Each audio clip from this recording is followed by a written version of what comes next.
আজিৰ দিনটোত প্ৰায় 2 লাখৰো অধিক শিল্পী, কলা কুশলী আৰু ৰাইজে অসমৰ বিভিন্ন স্থানত বৰাক, ব্ৰহ্মপুত্ৰ, পাহাৰীয়া জিলা তিনিওখন সকলোতে মানুহে মানুহৰ বাবে গীতটি মানৱ শৃংখলৰ জৰিয়তে পৰিৱেশন কৰিব।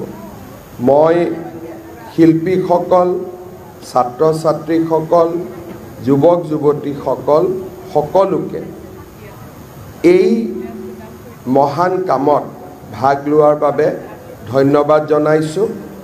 সাংস্কৃতিক বিভাগক এই অনুষ্ঠান সুন্দৰ কৰি ৰাজ্যজুৰি আয়োজন কৰাৰ বাবে মন্ত্ৰী বিমল বৰা আৰু তেওঁৰ সতীৰ্থসকলক ধন্যবাদ আৰু কৃতজ্ঞতা জনাইছোঁ।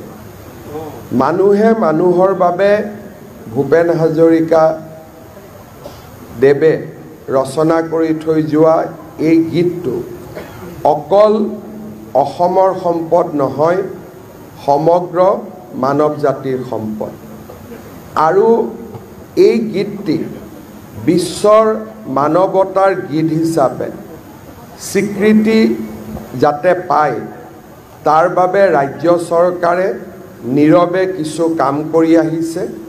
আমি ৰাষ্ট্ৰসংঘক অনুৰোধ জনাবলৈ সিদ্ধান্ত লৈছোঁ যে মানুহে মানুহৰ বাবে গানটো সমগ্ৰ বিশ্বৰ মানৱ সমাজৰ গীত হিচাপে স্বীকৃতি দিব লাগে।